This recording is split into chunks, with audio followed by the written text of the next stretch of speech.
And so I've learned a lot of the techniques that I've on Photoshop and other different applications from YouTube, because somebody created a video and step by step shows you how to do that. So I do a lot of the same things with social media, step by step.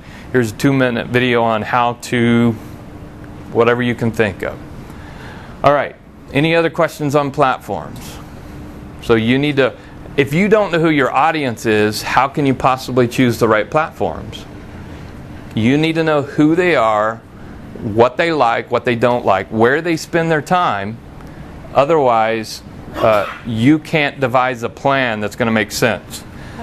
Yes, Dale? I was going to, Barb, are you on Pinterest? No, because I think one of the most fun things on Pinterest is there's pin boards for quotes. And a lot of, there's, what, 80% of the people on Pinterest are women. So that's your client. And women that put motivational items and posts and quotations on Pinterest are, I think, in your market. Very much so. That would be a really important place for you to be. Yeah, Yes. I haven't investigated much on it. Yep. I did a video to introduce Pinterest that's on our website. Yep. You do? So, yeah, Yep. I have one. Dale did a great job with presenting Pinterest.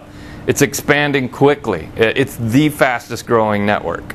And it's 80% female. So again, is that your audience? Then you definitely should be there. So again, some just 900 million people on Facebook, 300 million on Twitter. 80% of companies now use LinkedIn to find employees. So again, defining what's the right platform, what's the right mix of platforms for your audience. Where are they at? Where are they spending their time? So here's a little bit on time. This is already outdated.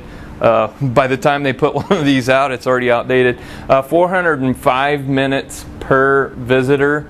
So this is for the month of January. So 405 minutes. Tumblr, 89 minutes. Pinterest, 89 minutes. Actually, this has changed. I saw one recently, and it's almost caught up to Facebook on Pinterest now, where people are spending enormous amount of times on Pinterest. Twitter, MySpace, yeah, LinkedIn, and Google+. So, but again, we all laugh at MySpace. But if you don't know who your audience is, and Facebook suddenly is MySpace, then how do you go to the next platform and communicate what you need to for your audience? You need to know who they are, what they like, what their pain points are. So that lean canvas is critical in understanding a philosophy of how to communicate to your audience and how to stay connected to them. Because again, Facebook could be MySpace in a year, and whatever the next thing could come along and replace that. I don't think it'll happen as fast as it did to MySpace, but it could. Could be the greatest thing since sliced bread, of something that combines all of this to make it great. Yes? Tumblr is a mini blog, and it's very Gen Y. So again, if your audience is under 30, you definitely need to be on Tumblr, because it's where they're sharing pictures and videos and content about life happening in real time. It's a very big site. I don't think it hurts a business to have at least the SEO links in and out of your site from all of these and more. But again, where are you spending your time? You brought up the question. You have a limited amount of time. So what will help you do over the next year, hopefully, and some of you will help you refine that, is how do I spend the least amount of time to gain the most amount of traction with your audience? Okay, so sales. Let's look specifically at sales. So 40% of people like brands for discounts and promotions used through Twitter, Foursquare, and Facebook advertising. Customer service, big on Facebook and with Twitter. So big corporations and other companies doing a great job. 51% of active Twitter users follow companies, and they do use those channels for customer service.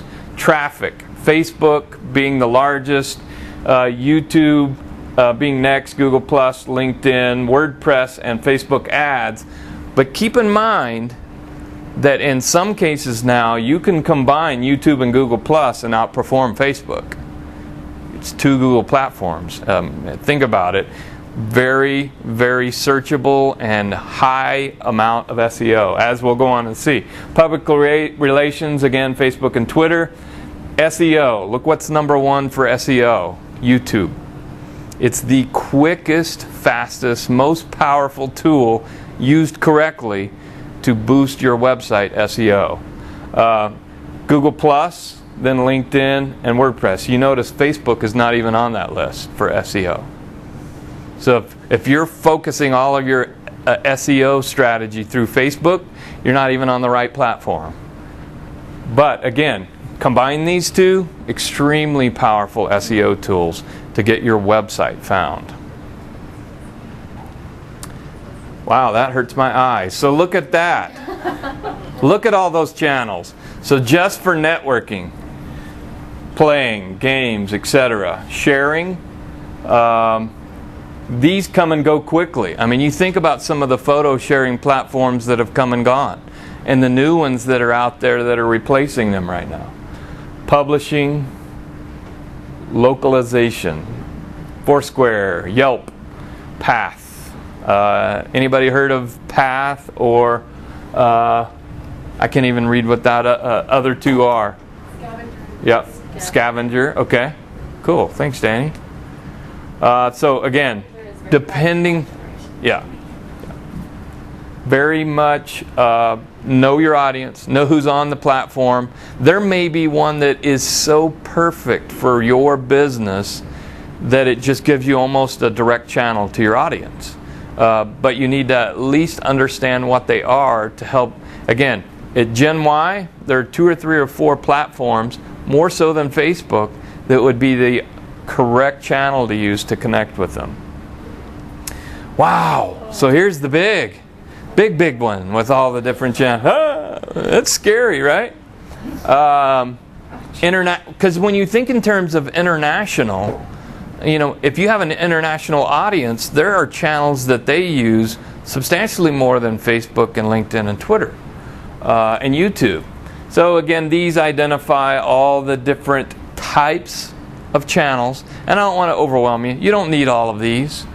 You just need to focus on the one where your audience is first, and then see how to combine the others to support the one. So, social channels by personality.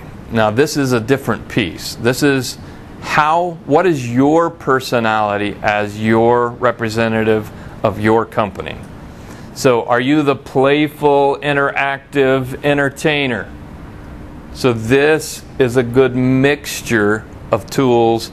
If you are the jokester, the funny storyteller, the funny images, that's a great combination for you in presenting your content online.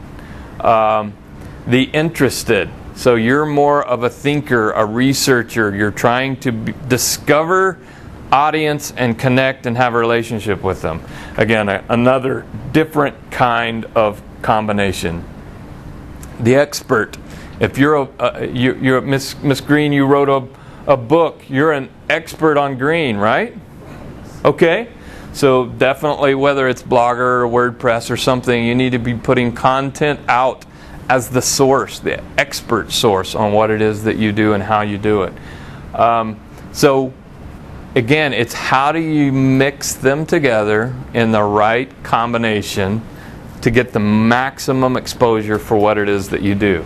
So I call that content soup or content cocktail. So you've discovered your audience. Hopefully we'll continue to work on that, and this is something that you continue to refine nonstop, because your audience can change and where they hang out can change. So you have a message, you have a problem, and here is my unfair value proposition to where I'm your unfair advantage. I'm communicating that. So my message is, here's my unfair advantage to answer your problem. That becomes not your only message, but your core message. And now you've got all of these tools, hopefully in the right combination, in order to carry that out. If you don't know what your unfair advantage is, then how can you possibly